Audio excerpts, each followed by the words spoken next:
You guys, shall we invoke? Yes. Just for guidance, real quick? You guys can do your own invocation or you can follow along. It's up to you. Okay.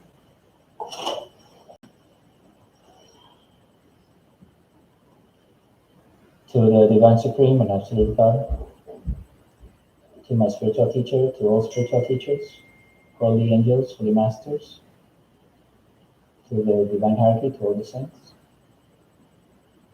With your help and in your name, we thank you for your divine and priceless blessings, your priceless guidance, for the priceless teachings, the healing, the knowledge, and the understanding. We thank you in full faith. Thank you. So, okay, welcome. So we started this book. The book that we're reading, for those that haven't been here before, is Spiritual Essence of Man, the Chakras and the Inverted Tree of Life by Master Choa Kok Sui. Um, it's a very dear book to me. We started this book when? Last year? October? Wow, last year. Yeah. We're still on chapter, not 4, it's chapter 11, but that's deceiving. It goes from 1, 2, 3, 11, 4, 5, 6, 7, 8. So 11 is in between 3 and, I'm sorry, would you repeat the name? yes, the spiritual essence of man, the chakras and the inverted tree of life by Master Choa Kok Sui. Put a picture of the book, I think it'd be easier. I'll send it to you. I'll send you a picture of the Good, book. wonderful, thank you. Okay. Show you. So just as a quick review for all those that haven't been here before. So the other, we're covering several books, spiritual books. I started with this book. This is from my teacher, Master Choa Kok Sui. It's on the wall there. So he wrote this book, and he's the modern founder of Arhatic Yoga and Pranic Healing. And in that healing methodology, they use 11 chakras. It's an 11 chakra system. We have heard about 7 chakras, right? Everybody has heard about chakras? Mhm. Yes? Service, so yeah. Oh, there you go. Okay. Anybody have not heard of what chakras are? Okay. So, maybe I should be sitting here. Anyway, so, we have heard about 7 chakras, right? And yes, there are 7 chakra systems. The 7 chakra system is for spiritual growth, spiritual development, because that's all you need in reality, right? So they do that. Now, there is an 11 chakra system for healing. Now, no one ever said that there were only 7 chakras. So the teaching was given for what was needed. But for healing, there are 11 major chakras. Now, you can use all the 11 major chakras for also spiritual growth. But it's a very big system where it covers all these different centers. Different traditions has also pointed at these, like the Taoists and different Chinese traditions have also pointed to these different systems and different chakras and points in the body. Every acupuncture point in the body is a chakra. So you have, 300 plus, acupuncture points. But the 11 chakras are major chakras. You understand? So these are major chakras in the body. So having said that, he links his 11 major chakras with the Kabbalistic tree of life. So if you are familiar with the Kabbalah, you know about it. You have probably seen the tree of life. And if you go to page 3, I believe, yes, you have seen this this symbol right here, and this is the Kabbalistic tree of life, right? And so generally, it was by the Kabbalists. It was said, because people see chakras, and it's a 7-chakra system, and this is our 11 sephiroth. Each of these circles are called a sephiroth, right? Is that a sephiroth? And they would just say that it was also part of man, but this is how it was arranged in the body. Page 4. You see? Can you share your book? Yes, yes, I'm sorry. Blanche, thank you so much. And so, but in reality, this is a symbol, and they were always, people were always, trying to, they were always saying, well, how do you put it on the body? Maybe it's like this, maybe it's mirrored because you're looking at it, or is it backwards because you're looking at it? How does it go on the body, and what side is what? So, but in reality, this is a symbol, because what they're really trying to show is, if you have all the 11 chakras, is that the 11 chakras are the sephiroth. And so in page 192, actually there might be a page that is actually not. On page 9, you'll see the chakras, the 11 chakras on the body. And that's really what it's pointing at. And so Master Choa Kok Sui is the person that makes this correlation, and then shares it with the public, this book. So it's in front and back. Correct. It's in front and back. Similar to like the Taoist, like when you do Qigong and stuff like that, they also have something similar. Not the same, but something similar. So,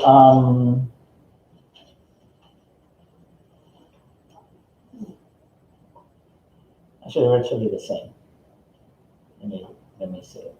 Retract that.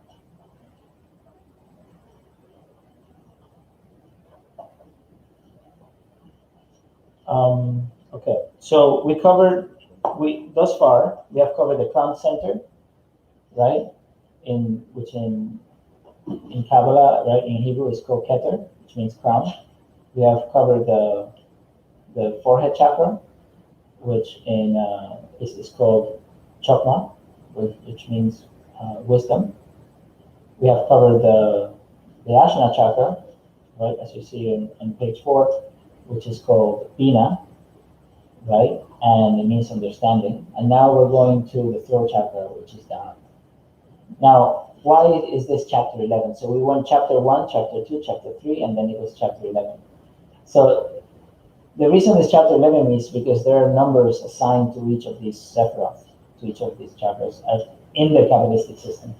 The Kabbalah, they assign numbers, and these numbers are strictly followed the numbering system for each of the sephiroth. So, but this center here was a hidden center. It wasn't revealed to the public.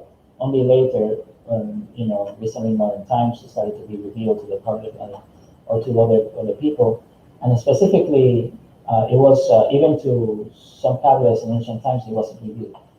Only to very higher level Kabbalists, and those that had, that went to a certain level.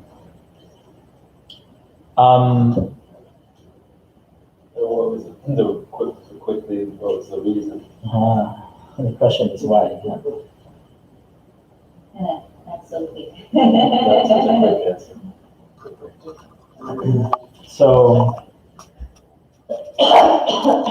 So because of that, originally there were 10 sephiroth, right? Could you pass me the secret teachings of the ladies studies right now? Secret teachings of the big book. Oh, Perhaps it had to do with how much the person is developed mentally or emotionally in order to receive that, to know about that one. Correct. So, let me see. But you see that you don't see anything. It's missing. Now the other books, right? Like the Sefer Yetzirah is a book that is it's a Kabbalistic book, one of the ancient Kabbalistic books. It is revealed there. You understand? But generally, that's a book specifically for Kabbalists, and it is there. but it is still hidden. But so it's been hidden for a long time. And as Jeta said, the question is why? That's where we left off last time, right? That's where we left off. With that question. Didn't we? Did we ever get an answer? We did.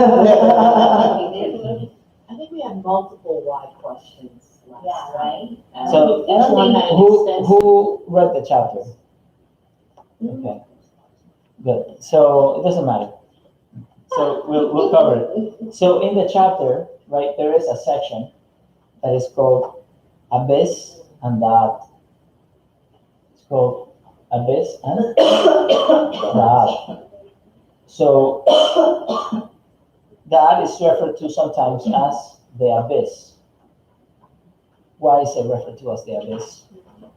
Because Daath is actually, it could be a bridge in a different sense, but that is everything below that, right? Is actually the other chakras, which have to do with the personality of the person. They have to do with the lower nature of the person.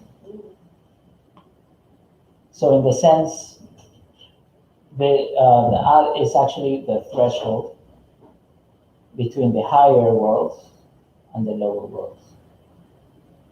And therefore, that's why it was actually hidden. There's a lot of things here that it was hidden. So if you read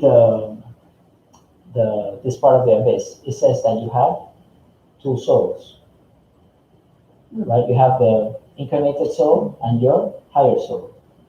That's why when you, let's just go to page 172. Let me just show you something before we,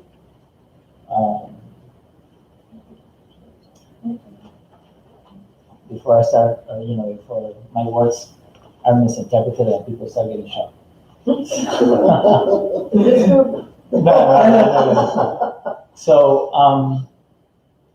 So in page 172, you see the 11 chakras on the body, and you see these three lights on top. Yes, the Trinity. You have these three lights on top are Ain, right, which is at the top, akin to the spirit, right, or the divine spark. Below it, you have Ain Sof, correct, which is for the Kabbalists, which is your higher soul, and then below your higher soul is the incarnated soul, Ein Sof Ur. So, and above all those is the Divine Supreme Being. So, from the Divine Supreme Being extends a portion of itself out, right, an extension of itself, and a spirit or a divine spark comes from it, right?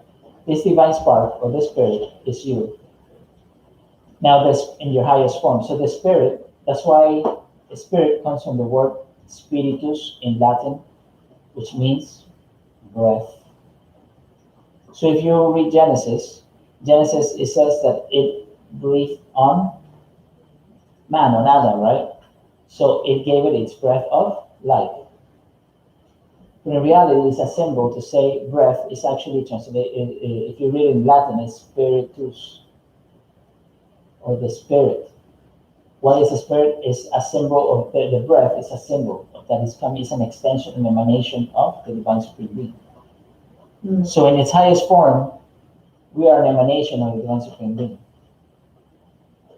And that breath, right, that divine spark, pours a portion of itself downward and creates the higher soul. The higher soul, right, that's why it says two souls. And from the higher soul, it also pours a portion of itself down to create the incarnated soul. And so these three It's actually from 3-1. This is the mystery of the Trinity. So the Trinity is in all things. The Egyptians used to say, we are threefold beings. That's why, do you remember, I said this last week again, and I think I've said this so many times, but I'll say it again. In the Greeks used to show us, right? They have how, the evolution of things are, they talk about single point. And the Hindus also, they talk about the bindu, right? So they talk about the single point. And from a single point, after a single point, you have 2 points. From 2 points, you have a line. If you have 2 points, you can make a line in between the 2 points. If you have 3 points, you have these 3 lines, and you make a triangle, which is the simplest form of a 2-dimensional object, right? A 2-dimensional shape, as you say. And then if you have a 4th point, which is the prism, you have these 4 lines, and you have a prism, and this prism is your first 3-dimensional shape. And so, but the Egyptians started with a triangle. They never started with a point or a line. They started with a triangle, and the reason being is because they always said we are threefold beings, and all beings are threefold, and all things are threefold. And so that's the whole thing of the Trinity is everywhere, and it's in most traditions, if not all of them, in one way or another. And so these threefold beings are characteristics of your being, of your divinity, or of the soul. And so that's why the whole Trinity of Father, Son, and Holy Spirit is, Ain is the Father, Ein Sof is the Son, and Ein Sof Ur is the Holy Spirit. So one is that's in the Christian tradition. In the Hindu tradition, it would be Shiva, Vishnu, and Brahma. So Shiva, the destroyer, right? And why the destroyer? Creative destruction. To create anew, right? You are constantly destroying all thoughts, all patterns, all concepts to create new ones that are better, right? When you learn, you're constantly destroying the old for better knowledge, for more understanding. Rebirth, exactly. So you have creative destruction, right? So that whole thing is about willpower. And so that's what this is. These first 3 are akin to the first 3 rays. And this the ray of will, the ray of love, and the ray of active intelligence. So you have the ray of will has to do with willpower, which is the only power that we really have. You can have all the love in the world, you can have all the money in the world, you can have all the talent in the world, you can have everything in the world. But if you have the will to use it, it will not, be expressed. It will not be shared. No one will see it. It will not be used. So let's go shopping. No, you guys. So, but you have the will, right? And this is the characteristics of the soul and the characteristics of God. Why? Because you, as above, so below, right? So the divine supreme being is divine power, divine love, and divine intelligence. We were always taught, right? God is omnipotent, right? All powerful, omniscient, all knowing, and omnipresent and omniprovident. Providence is giving, but it's an aspect of love. So,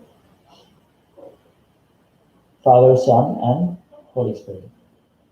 So the Holy Spirit has to do with creation, just like Brahma has to do with creation. Why is this tasked with creation? Because this incarnated soul is what creates the entire, the physical body, all that comes from the emotional body, mental body, comes from the from the active intelligence aspect or the incarnated soul. So it pours portions of itself downward to incarnate into the world. And so that's why instead of from other systems, here we're starting from the chakra number 1 being the one that is closest to your true self, to the divine supreme being, or to your higher self. So that's why it says we have 2 souls. What are the 2 souls? The incarnated soul and the higher soul. That's why when the author says you have 2 souls, it's not like you are 2 different people. You see, you're a threefold being, but by having 2 souls, that's what he means. Which one's grade 3? Active intelligence. No.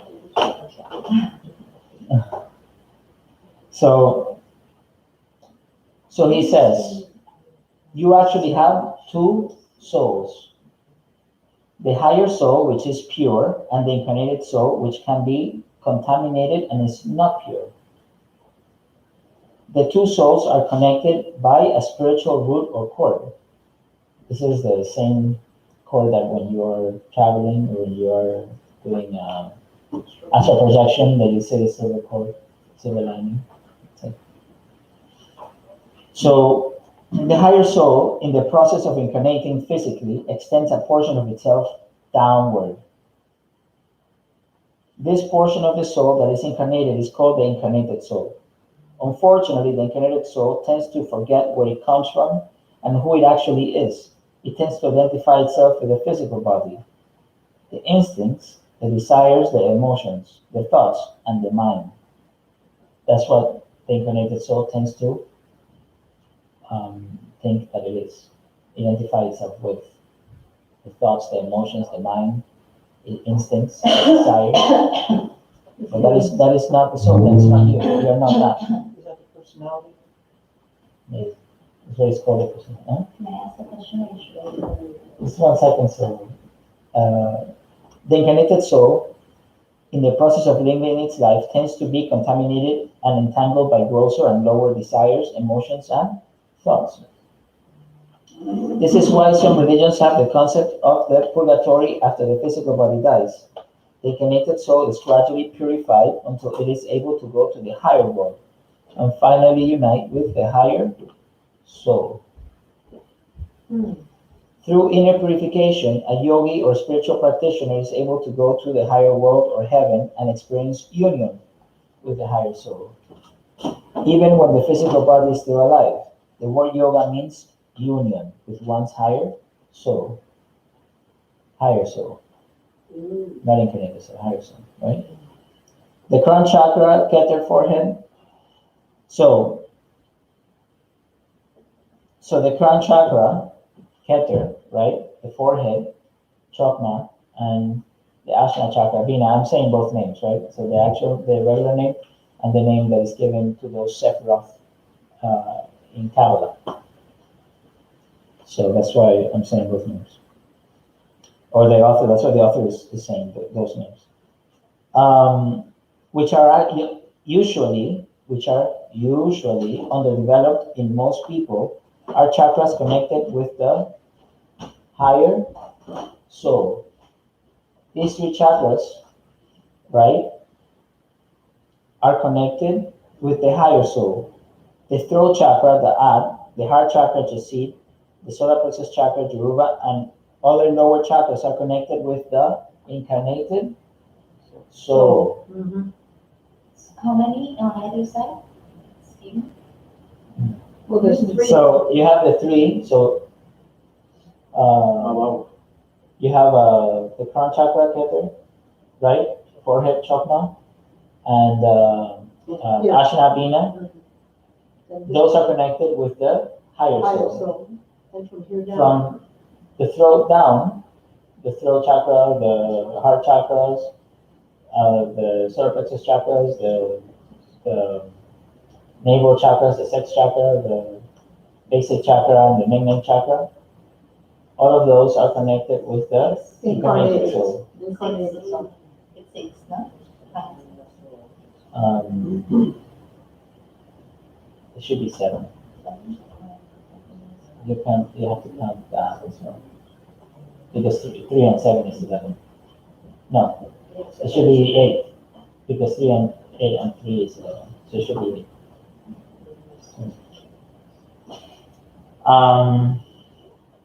There's total 11.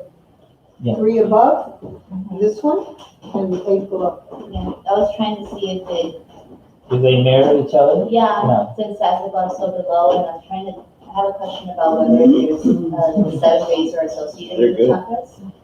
Do you know how we have, 3 above, Um, wait, and then 7 below. yes. how there's the negative, That would be. Yes. But Daath is I don't know that. associated with, That But we'll would be see. 12. incarnated. That would be I don't know if that's a question for you. phase 1 and 3. But yes. The children of the They are really. 12 chakra is. Okay. Okay, so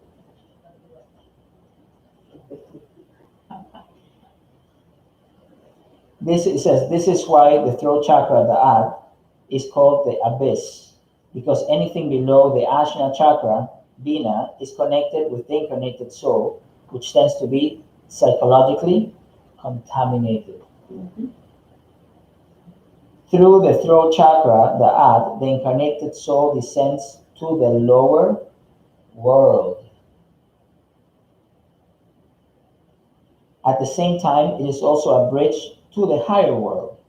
That is the abyss going down to the lower world. But for a person trying to develop spiritually, it changes its role from being the abyss to being a spiritual bridge to the higher world.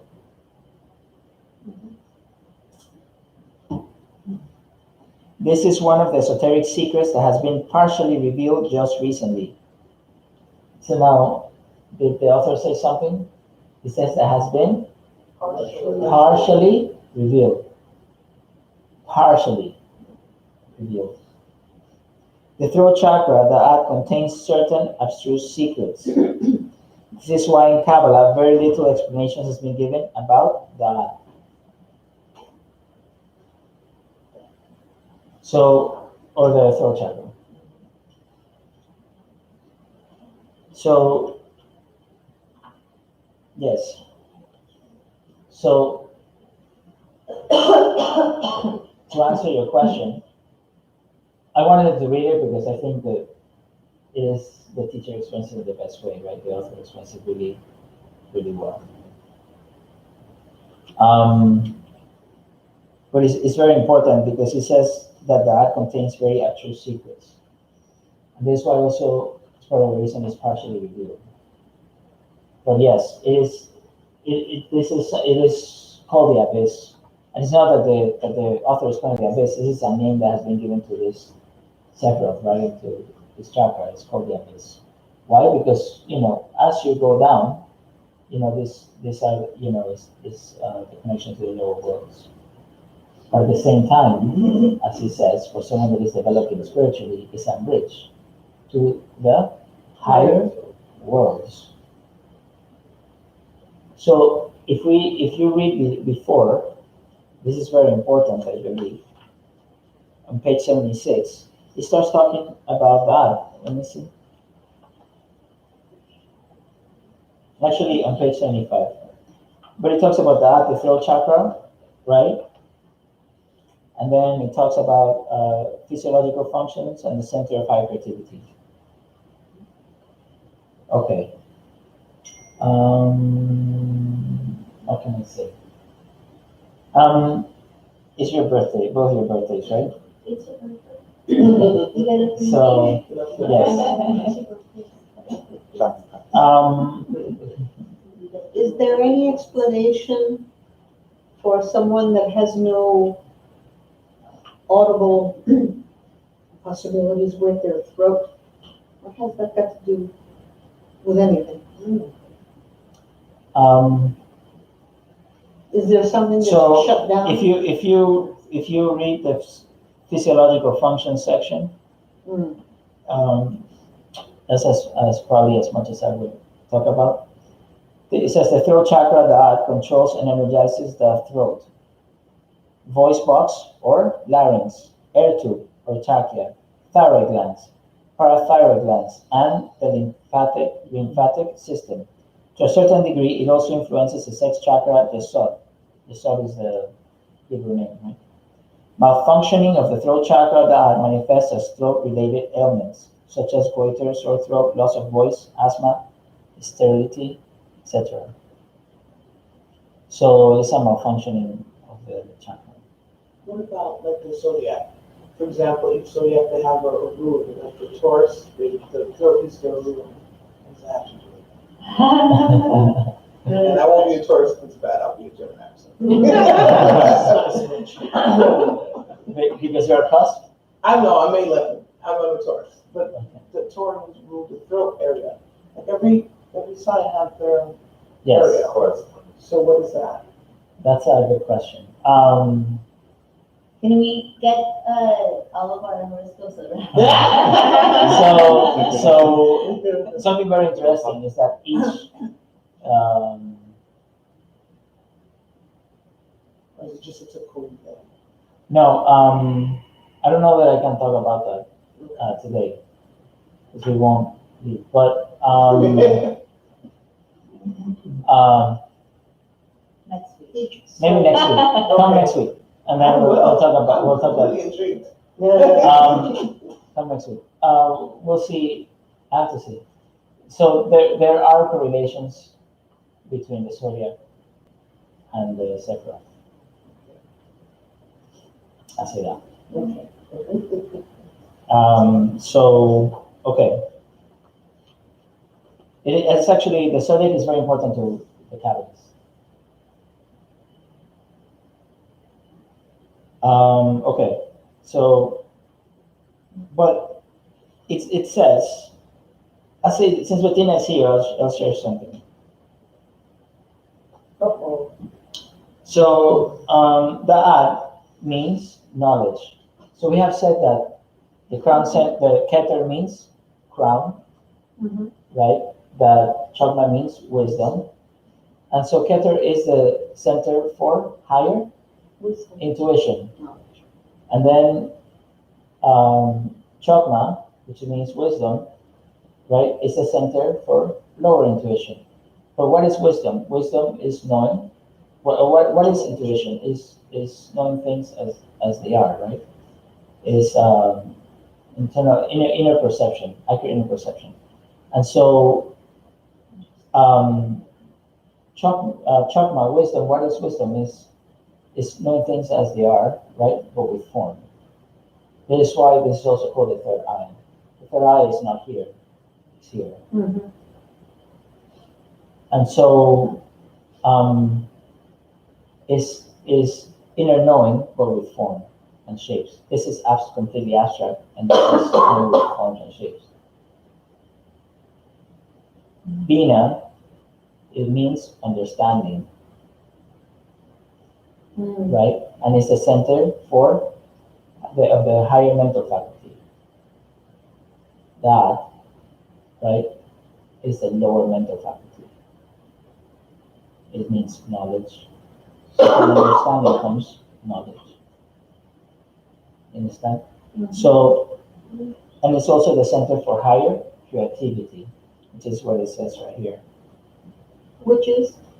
The throat chakra. Hmm. The throat chakra is a center for higher creativity. Creativity. Is that the lower mental faculty or the concrete mind. So this is the abstract mind and this is the concrete mind. Concrete meaning? Yeah, concrete mind meaning numbers. Like engineers are very good, you know, they're logical, they applied sciences, right? They want to, so one will be theoretical physicists, right? Here in the asana, and the other ones will be engineers. Numbers. And numbers, you know, you have theoretical physicists that also use numbers, but they are very they have abstract mind. They're using their mind in abstract ways. They're thinking and philosophizing basically with numbers and coming up with things. More reality. Yeah, and this is about applying it. This is application and concrete mind. So it's basically about details, right? So, okay. And what was I talking to you guys about that? Oh, what I was gonna say. So that, right, there's a lot of abstruse teachings there. And there we may find certain things scattered, pointing to that. That happens to have 16 petals.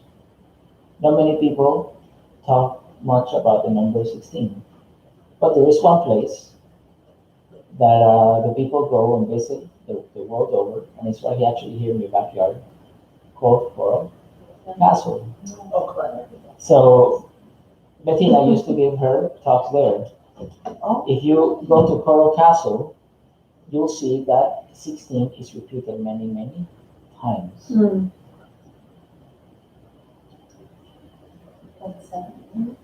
Huh? 16 is repeated many times in the sense that there are 16 sides. At some point in ancient times, it was the sun was represented sometimes with 16 petals as well.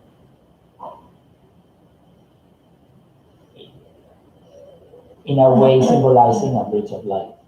How many petals in that? 16. That's what I mean. That's why I'm saying that. So Yeah, that's what I figured. that has 16 petals. That's what I said. That has 16 petals. Not much is said about 16, but there in some places it is given as a symbol. So the sun in ancient times sometimes had 16 legs or 16 rays, also seen as petals. But in this case, it is because the sun, gives its light, and sometimes you see the beam of the sun come down, right, in ancient representations, as a bridge of light. And at the same time, in Crow Castle, that is, every time you go, there's a lot of symbolism, but a lot of it has 16. So you're saying that we might get our answer if we go to Coral Castle?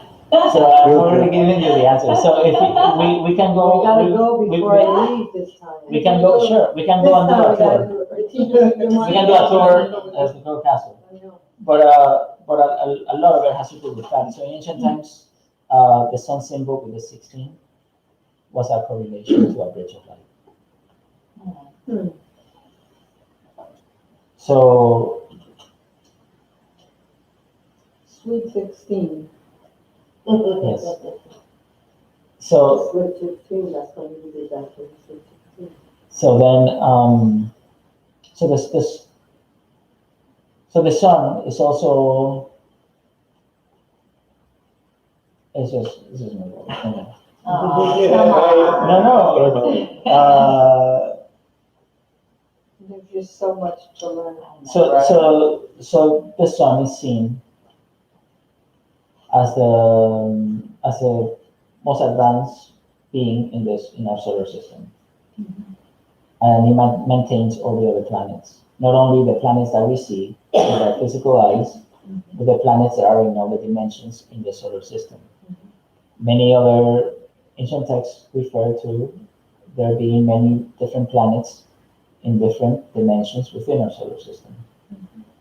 But you got one sun or Our sun, our sun? in our solar system, our This same Earth sun, this Earth sun, where we rotate around the sun, and our planet is maintained around the sun.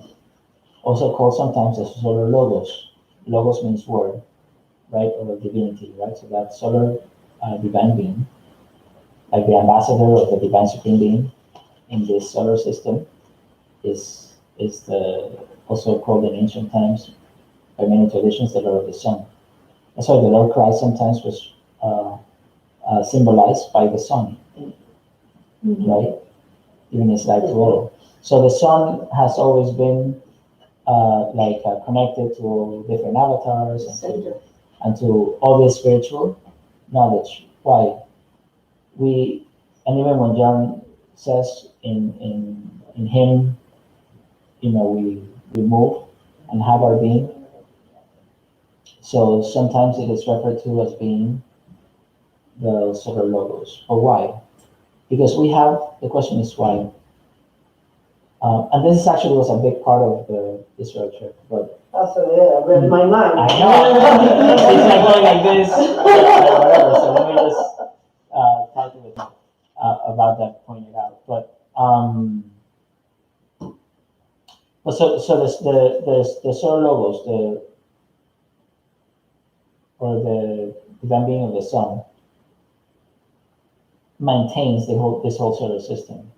So the sun is not only it by itself, is the entire system. But what the So it's Kabbalists, Rabbi tell us about the secret scrolls and the sun and the moon. Yeah, but you're gonna tell us right now. But let me finish this real quick. No. So you have the solar logos, right? And so it is seen as the most advanced being, right? Spiritually, as an ambassador of the divine supreme being. In this solar system, at least, right? So there are many levels of existence and many levels of being. So this being maintains, and I'm not talking about the ball of fire. I'm talking about the being assigned to it, right? It also maintains all the other worlds and wants all these beings in all these other dimensions, including our dimension, all these souls to grow spiritually, to return home, to understand their true nature of their divinity or their oneness with the Most High.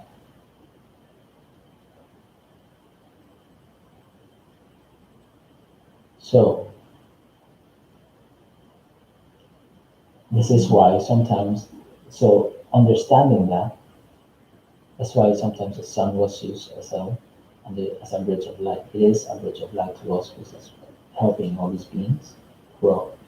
And as a way also was a symbol for the third center as a bridge of light into the higher worlds. When you have the 16 legs or ways. So you're equating that to the equivalent of what the sun would be for our solar system? In No, terms of chakras, like, I'm not equating that to that. I'm saying that it was a symbol sometimes used as a Okay. bridge to the higher worlds. And that's why so many, but, sorry. that's why so many faiths, use the sun as a god. Correct. That's, If as above, so below, and we have an incarnated soul and a higher soul, our planet systems are which aspect of our which aspect of our solar system is the incarnated soul? That is talk for another day. That's a long talk because there are. We can talk about that in another book, but I don't want to deviate too much from the book. It's a good question. It is a very good question, and it will be a long answer because there's so much we haven't covered that for me to explain that correctly. Right now, I want to see we're on the complete mind. Not Not abstract. Not abstract mind. Yes. Okay. I'm trying to even We need have a to have a question jar that's like for like in The within the next entire 5 thing? years. Within 5 years, we'll circle back to this. Yes, we can make it longer,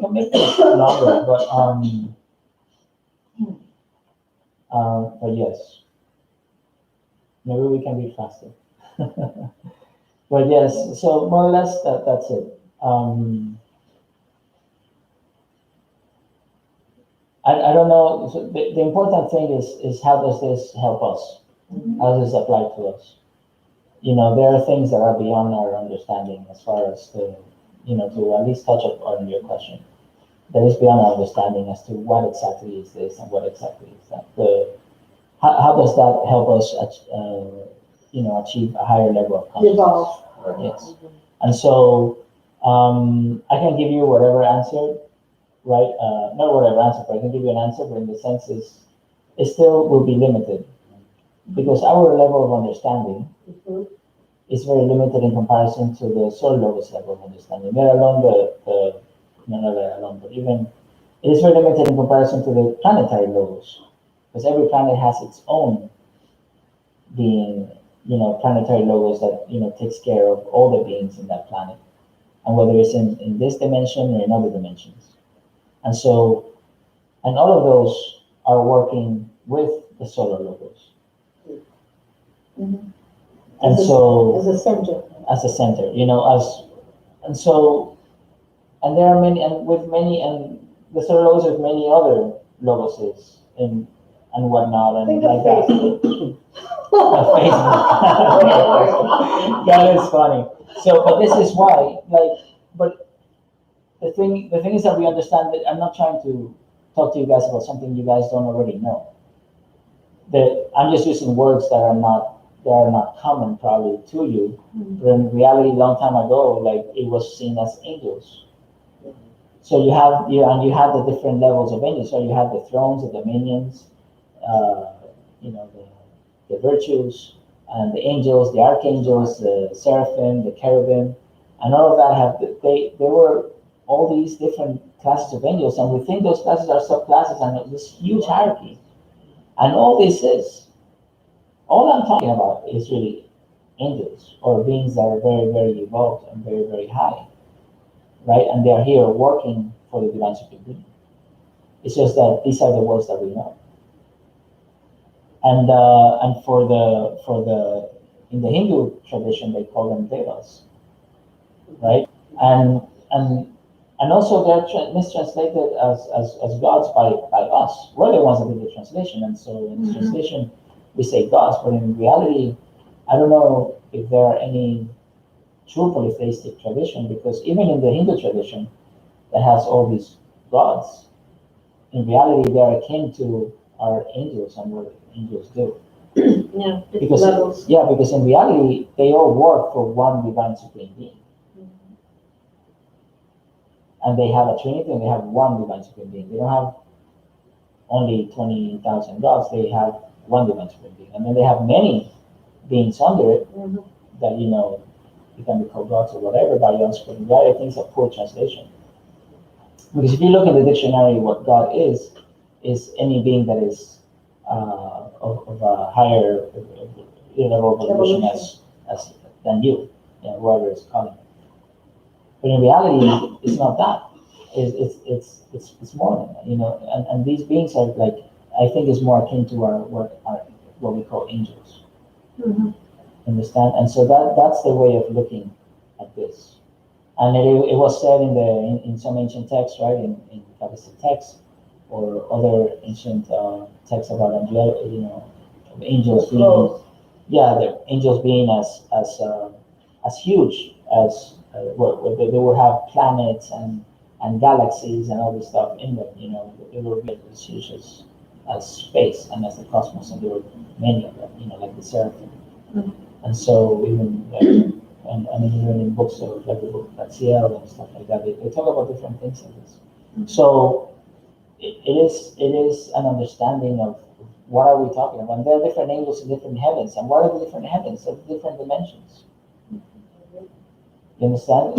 So the different heavens are, so when I talk about the physical plane, the astral plane, the mental plane, the causal plane, the Buddhic plane, and these different planes, they're akin to the different heavens. Very intricate. Yeah, and all of these have subplanes. And so the same with these heavens. They have sub-heavens. And so the different levels of heavens and hells and all that, these are different dimensions. What we call dimensions or planes. And different traditions call it different things, and that's where we get confused. That's why words are so limited. But in reality, we all know this, and we're all talking about the same things. We just have, Limited. we just need to understand, what we're talking about. So that's really,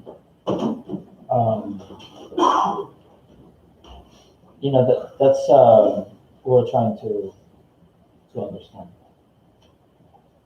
And so,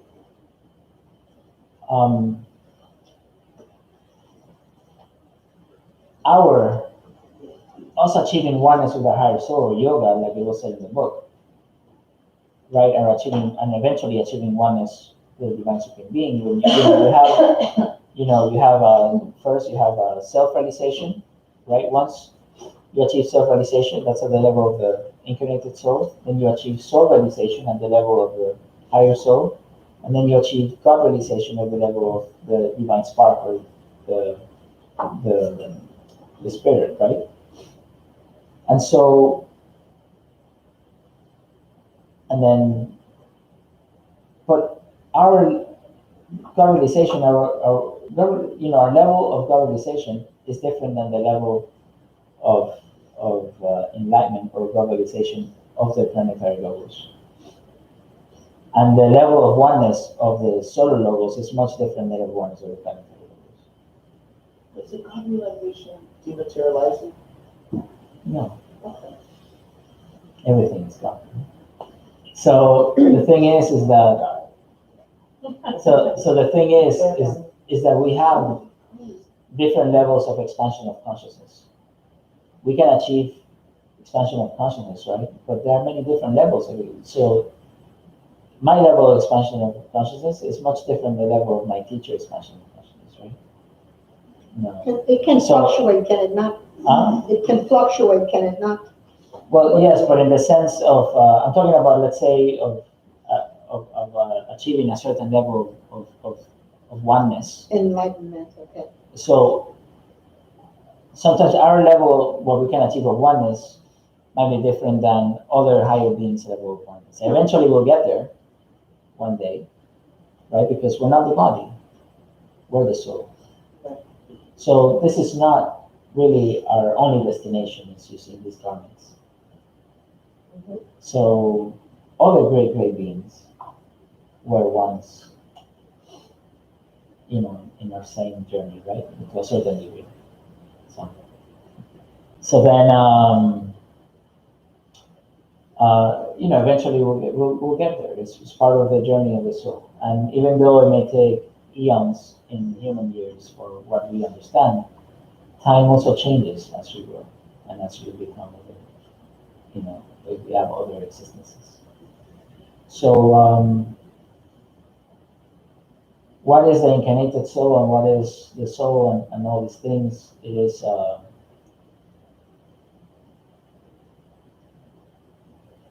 our understanding changes once we're there. So, and I don't know that I answered the question, but I also, it's a lot to talk about to answer the question. But eventually we will. But the solar logos has an incarnated soul and a higher soul and all that. I don't know that we're seeing in the physical plane. Maybe that's what the thing is. I was hoping you could speak on, when we talk about that, people tend to think of the throat and the throat chakra as your voice and speaking your truth, and how for so many people it's cut off. They don't feel like they can speak their truth. It's been taken from them. It's a karmic thing. And I just find it so interesting, that being about knowledge, and I would think of it primarily as knowledge of self. I mean, it's knowledge generally, but in terms of your development and speaking your truth and using your voice, having to do with knowledge of self.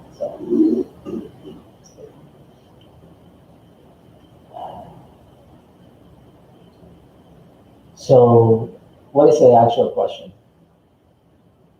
In 2 words.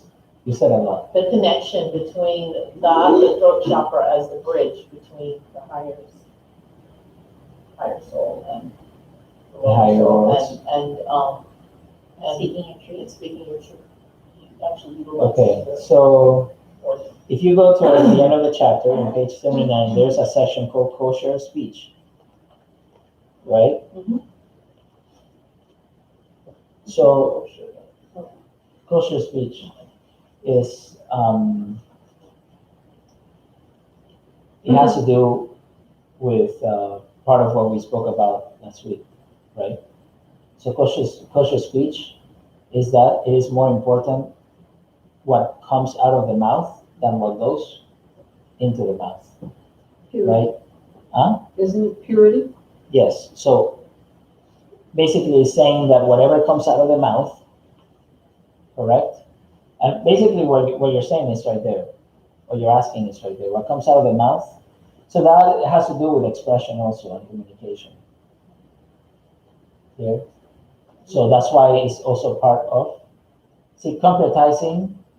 So the concrete mind you have is also putting it into words, putting it into something that can be taught, that can be shared, that can be, it's concrete. So that's why you have your abstract here and then you are actually saying it. Now, you have the understand, you have the wisdom, you have the everything that comes. You have the inner knowing. Then in Bina you understand it, so it's actually put into something that can be shared or that can be said, and then you say it with that, right? Here you are expressing it. Now it is important to understand. So what it says here, what the author talks about kosher speech, it says it is more important what comes out of the mouth No. and Yes. what comes out of the mouth and what comes into the mouth, right? So It has to be pure and clean. It has to be pure, it has to be clean. yes, and he references Mark 7:15-21 and Ephesians 4:29, right? She has it right there, yeah. Okay, Mark. you can read it. Read it. Mark 7:15-21. Nothing outside a person can defile them by going into them. Rather, it is what comes out of a person that defiles them. Mark 7:15. After he had left the crowd on 17, after he had left the crowd and entered the house, his disciple asked him about this parable. Are you so dull? He asked. Don't you see that nothing that enters a person from the outside can defile them? For it doesn't go into their heart, but into their stomach, and then out of their body. In saying this, Jesus declared all foods clean. He went on, what comes out of a mouth, what comes out of a person is what defiles them. For it is from within, out of the person's heart, that evil thoughts come. Sexual immorality, theft, murder, adultery, greed, malice, deceit, lewdness, envy, slander, arrogance, and folly. All of these evils come from inside and defile a person. Okay. So it has to be So kosher, Right? yes, kosher so thoughts, not kosher food. and because of that, similarly, the author says what comes out of the mouth dirties the incarnated soul.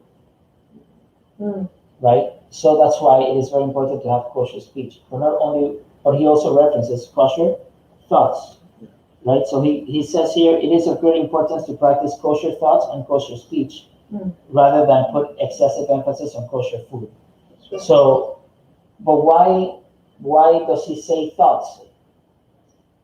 Is your third So this is also the center for Knowledge. for knowledge, but also of the lower mental faculty. The lower mental faculty.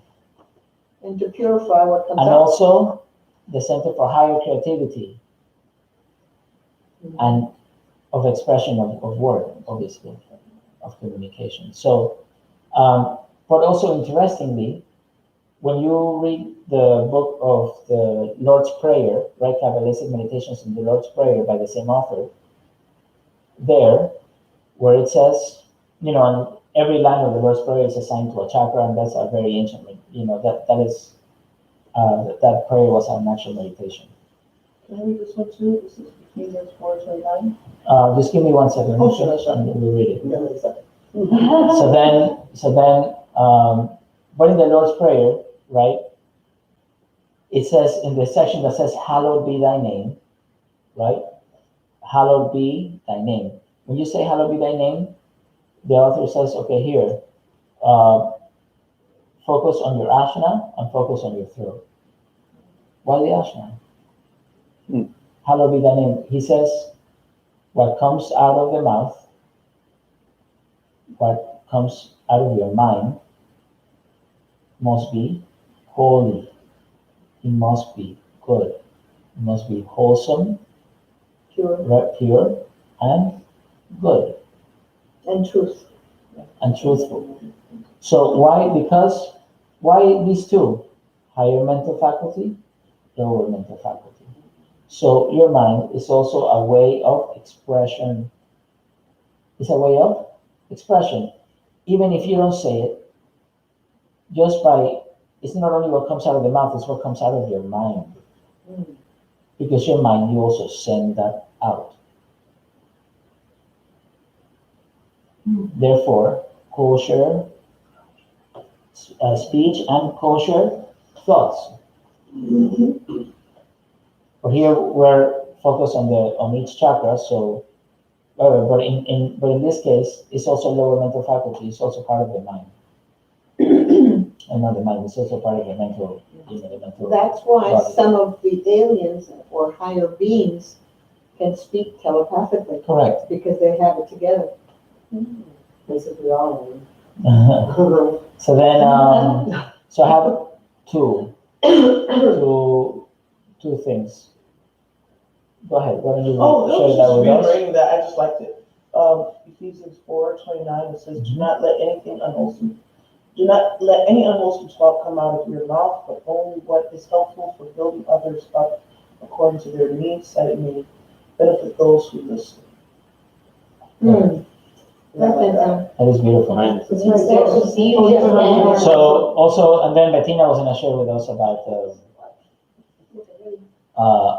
when we were talking about the sun in Israel. Well, you say so much pretty good in it. No, the issue is that when we were in Israel, one of the things that we were doing was going to the Dead Sea Scrolls, to see the Dead Sea Scrolls. And more specifically, the bronze. Not many people know that there is a bronze scroll. And in this bronze scroll, there has a lot of incredible information, especially about what the Athenians were saying at that time. We went to we climbed the mountains, it was caves, it was an incredible sight. But we went to speak to, which was very difficult, very, very difficult to find a rabbi that would speak to us, especially a rabbi that would speak to women. But we found one, and he was covered with the rabbi. And we wanted to ask him specifically what was his interpretation of the bronze with information that was in the bronze scrolls. Part of it was that it connected Jesus to extraterrestrials and to planet beings. Okay. But it also spoke of the sun as a center when the Jews had the moon. So he said that part of it is that he acknowledged that he understood that, but the Jewish community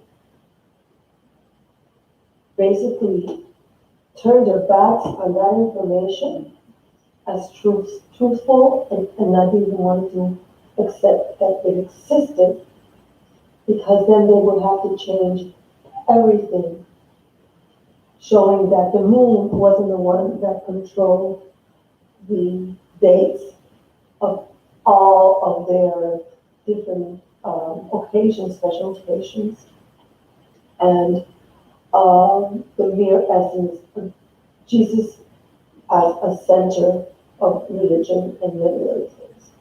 So that was interesting that we're talking about the moon and the sun and what is the center. And that's part of what I was saying, that when we, and it's incredible to travel with Leo because he's a walking encyclopedia. I get the information, but then he knows how to interpret it better because he's read like 1 billion books. I have read no books. I just get the information directly and I say, okay, this one's happening. Interpret it. Now when you go to all these countries that have all this ancient knowledge, you see that so much of it is tradition, and so much it really bleeds into what I think we're seeing here. That there's really one God, and there's really one religion, and it's all these different interpretations of how you want to make it a little fancy and complicated to understand the basis of who we are all. So. Thank you. Good. Okay, so to finish the chapter, we're all over the place in this chapter. And I guess because it's interesting, you guys have been asking questions that are here, except for Shane and Bushina. It just came from a retreat. And she's got like supercharged. She's got a shotgun on that. I got like a bunch of downloads while I was there, so I'm trying to connect dots. So, sorry. No, it's good. Tell us about where you were. I went to Mawa in New York, Briefly. upstate New York. It's an Orhanic retreat. It's the same school from Rio. We have the same teacher. So it's the spiritual branch of pranic healing, and it's Orhanic yoga. So they have retreats all over the world. I went to one in New York where almost all of the masters, there's different masters, not the master, not our teacher, but other masters that are helping to spread the teachings. And so going in New York. The masters are he's the Grand Master, and they're under. So we had 5 masters come to the retreat in total at the retreat. And so it was from Friday to Sunday, and from 7 a.m. to What was 11 the name p.m. of the place? Mawa Mawa. in New York. Sounds like Hawaii. Very exotic. Exotic name. So, but all weekend long we meditate, we listen to esoteric talks by the masters, we do purification of the water and different things like that. And so it was very enriching experience. So what you personally got out of it and to apply to yourself and then to us in a nutshell, what was the essence of it? I think that the essence of it is how important it is to practice your spirituality and the virtues, because at the end of the day, it really comes down to the virtues, and you have to practice them consistently and persevere through any obstacles. That's what's most important is following those virtues, because that, in the end, is what's going to bring you closer to enlightenment. Through faith. And it takes a lot of dedication and perseverance, because it's not easy to be diligent in that practice. But it is possible. So, Form habits. yeah, a wish is nothing but a wish unless it has a due date. So set up a schedule. But keep on keeping on. So yes, the answer to every and pillar number 1. Huh? And pillar number 1. Yes, pillar number 1, devotion to God. The answer to every spiritual question, or to most question, devotion to God. Divine Supreme Being. Right. So so every question, you know what I'm going to answer. I've got all the things. There you go. Okay, so interestingly, he says that he has a Chinese and Indian correspondence of Daath. So the teacher covers that here. You know, the Sanskrit term for the throat chakra, right, is the Vishuddhi chakra, and in Tamil, in southern India, it's called the Otuvarman. I didn't know about the Otuvarman. And so, but something that I always find interesting is the Taoist yoga. Every chapter, the teacher talks about, you know, these correspondences of that in the Chinese and Indian systems. So for the Taoists, the Chinese and the Taoists, your third chakra corresponds to Lian Quan. So Lian Quan means stream of purity or clear fountain. Here what? Clear fountain, which has to do with Here. what we're talking about, you know, Same thing, yeah. kosher speech, right? Right. Pure thoughts, Flow. yes. And when you have a clean, when you have kosher speech, kosher thoughts, right, it will clean, it will actually develop and clean your implemented soul. Purify. Instead of dirtying it, it will purify it, it will make it, you know, make it grow. There's your That's answer. like a That jewel. was, That's a that's jewel. it, that was Let me your write that answer, down. that's it. That was a jewel. That's it, I like that. She just gave you a jewel by saying that was a jewel. No joke, because if not, That is. you would understand that. Because see, this is the same thing as, but that is being given to us in the sense when the author talks about the abyss. Generally, that it is when you read a book, it talks about the abyss. But in this one second, when you read the Kabbalah text or other texts, they talk about the abyss, and so they talk about that, but they don't mention about the bridge of light. They don't talk about having that it can also be the bridge. You know, they may mention it, whatever, but they don't really focus on it as far as using that as a bridge in that sense that they really go at length to talk about it in, you know, much. In the same token, yin and yang. Right, but that's the importance of a teacher, because if I would read the abyss to me is like a black hole, because it is. Correct. So. In the sense, but in the interpretation. no, but it's an interpretation, but it's not his. Understand it better. No, it's not his. Correct. This is what it was called from ancient times. That's what I'm saying, but if I would read the abyss, Yes. it would give me a different interpretation. Of course. Yes. Because, it has that connotation where the Correct. abyss is like a black hole. Yeah, and it's negative and all. Big empty But void. it was meant to be. Negative and misinterpreted, but also negative in the sense because he's talking about the lower worlds, and that's not what you want to It's a tunnel. focus on or identify yourself with. It's a tunnel in which you can change. Yes. So no, in the sense, no, he's talking about what it meant. What it means is that below that point was the lower worlds, Oh, I see, okay. which is not, but what we're trying to do is going to the higher To the worlds. higher world. And so, but the fact that the author of the teacher is actually pointing out, well, it's actually a bridge to the higher worlds, right? And in the same sense, it says here that when you speak, it dirties it actually dirties the incarnated soul. When you have kosher speech and kosher thoughts, it actually cleans and develops the incarnated soul. What I find interesting in the Bible, it says that when you ask God to forgiveness or your sins, He will take them, throw it into the abyss of the sea. And then you speaking of how this area is like a secret. It's almost as if you're saying like, hey, I'm going to throw your sin like a secret, it's never even existed. But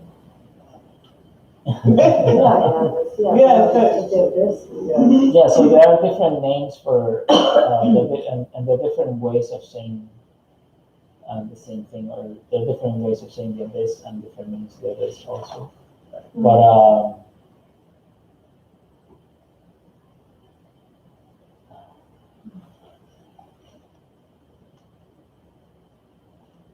okay, so yes, there are many different ways. Anyway, so yes, so also kosher speech, kosher thoughts, truthfulness, right? Being non-falsehood, being truthful.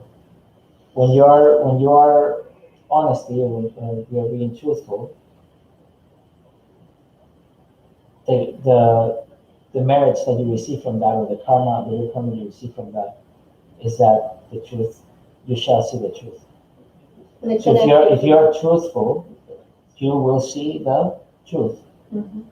The negative karma when a falsehood, right, or what is gained from falsehood, is that the truth can be in front of you when you're seeking it, and you will not see it. Or perhaps not want to accept it. That can be too, but it is very difficult also to sometimes falsehood attracts that type of energy, because it can be there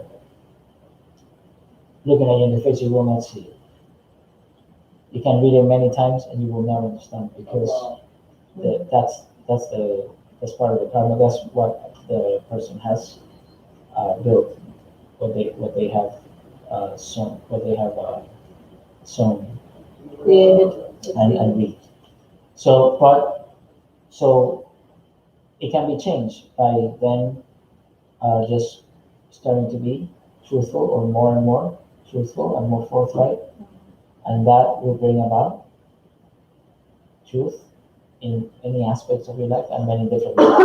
So then, when you're seeking higher truths, the truth, you shall see them and they shall be given to you. It feels good.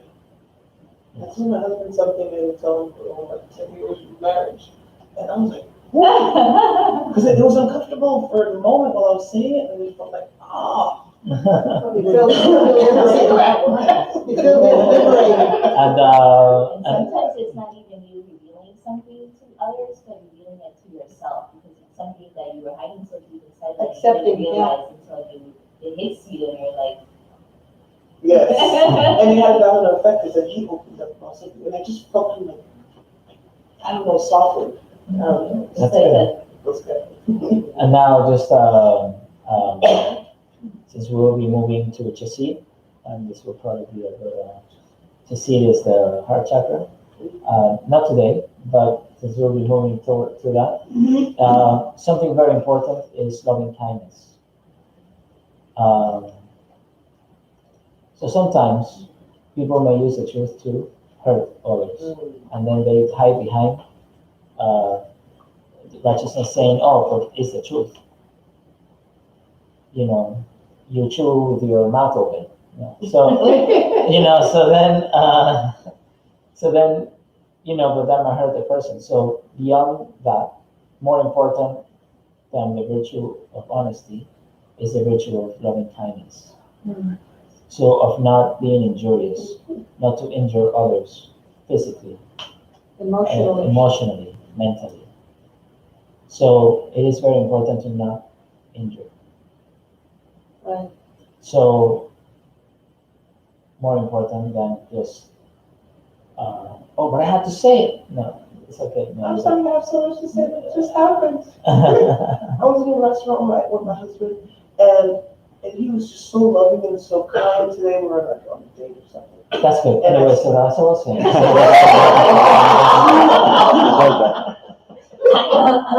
And I said something that I normally would say, and it's always from the deepest, most giving part of my heart, but it's always Brooklyn and harsh. And I don't know, today I kind of said it nice. And he said, "Babe, I heard you." He said, I know you eat always more, but it's like today I heard everything you've been saying to me, and I was like, oh God, because I was actually thinking, like, don't say it like that. And I was like, she's going through this whole thing in my head, and it felt very uncomfortable for me to do all this contorting to say it for him, because I like things just bullseye, And with him, it worked. It So worked. it's not what you say, but how you say it. Huh? So I think I'm in the right place. That is so Good. That's actually very good. Thank you for sharing. Good example. Yes. So that's that. Any questions? Next week is Chasi, which is the heart center. So read up. Any other questions? No? Okay, great. What time? Thank you for let's celebrate. these people's birthdays. And it's, And I hate. Huh? what time next weekend? Okay, so we meet at 7 for meditation. Uh-huh.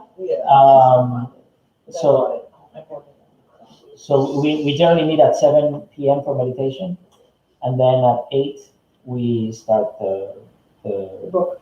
the talk on the the study group. Where you can get that on, Yes, you can get it in Amazon, or you can buy it from the Healing Center in Boca Raton. Either one. Mhm. I mean, but they can send it to you. It's the same. Better. Yeah, obviously. I don't know, where you're staying, so I don't know if it's close. But in any case, any questions about what we spoke about today? I like the you really idea. don't want to open that can of worms. Go ahead, Dave. I like the idea of multiverse, when we think of multiverse and higher realms in terms of these esoteric teachings that are actual realities of our being, extensions of our being. That when we get into the lower incarnation, that there's also layers there that can be helped by these simple physical things like speaking purely. And then you notice when people are in that vibe of purity, the lower atmosphere, not only their physical body, but their dwelling also carries a vibe. So there's layers. There's onion layers of the higher self, but there's onion layers of physical reality that can be felt. Like we felt when walking into Suzanne's place. There was a physical feeling according to the work that according to the work she did. It's physical. It's a physical. It felt good when you. It felt good. It felt like I had. We weren't there with you. Right. It just felt like coming It can into. even remove sickness and ill feeling. Can do. Absolutely. It can do many Your things stomach. on a physical level. Yeah. That's right. That you never know, but just carrying that way it opens up all those possibilities in the physical. A lot of healing that way. Yeah, and I think I think also that sometimes some people have taken shamanic journeys with using psychedelics. And psychedelics can kind of give you a glimpse into what that is. If you're in a physical realm and you expand the mind that way, you can actually have the sensory feelings that are more attuned to other realms in the physical, and maybe even going higher, depending on your set and your setting, and how you did it, and how you the kind of sacredness you ascribe to the event.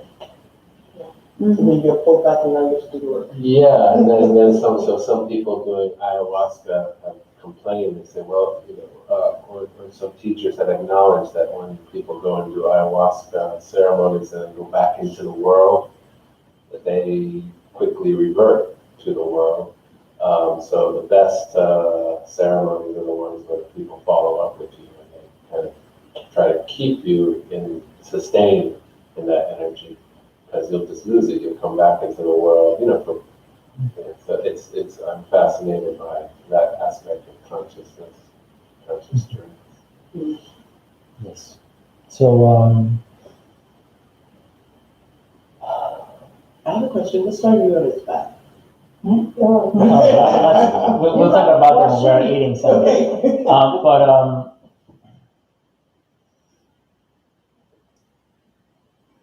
Look, it's like this. And I'll close by saying this. How come when we speak, it clears it helps the incarnated soul.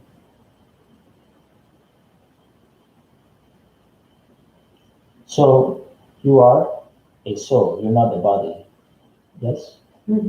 When you have a truthful thought, when you also when people are not being truthful, whether in mind, whether by thought or by speech, it has been seen clairvoyantly that the aura recedes, right? It shrinks. Mhm. When the person is being truthful, the aura expands. Mhm. Why? Because there's more energy coming down from the spiritual cord. Mhm. All these, the divine spark, the higher soul, and the incarnated soul, and downward, there's a spiritual cord coming down with energy, right? So when you are truthful, when you're doing something that is good for your spiritual path, for your spiritual growth, etc., there is more energy coming down from your soul just by you thinking, speaking truthfully, by wholesomely, purely good things. Automatically, there is more divine energy coming down. Mhm. You see, like the pictures of the Lord Christ when the Holy Spirit is descending, and you see this beam of light coming down. But you see that in many other traditions. You even see it in that tanka right there. There's energy coming down, right from above, right. Mhm. So there is, because you have that. It actually and divine energy purifies, divine energy cleanses, divine energy heals, and it also awakens Kundalini.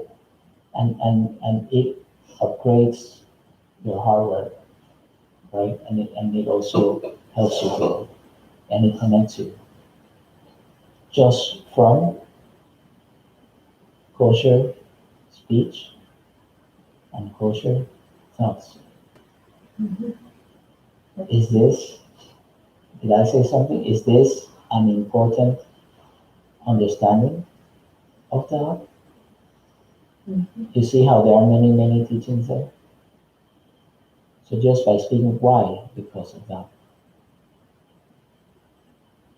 Because you are just you thinking or saying something good and wholesome, truthful and loving, divine energy, more divine energy comes down, more.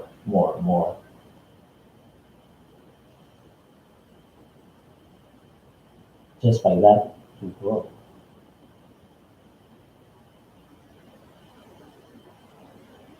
Thank you for coming. Thank you. Namaste. Namaste. Shall we close?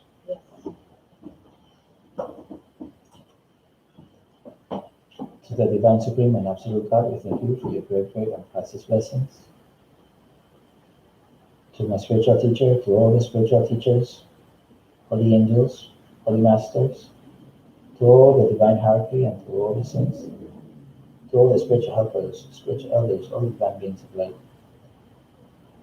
We humbly thank you for your divine and priceless blessings, for your divine presence in this session, and for your priceless love, help, and protection, for your divine guidance and divine illumination.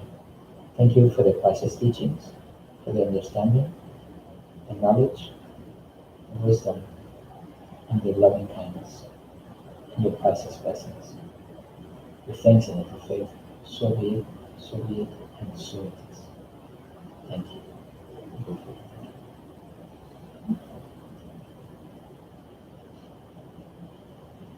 Namaste. Namaste. And happy birthday. So, shall we? Well, let me bring some fruit. You know what I was thinking before about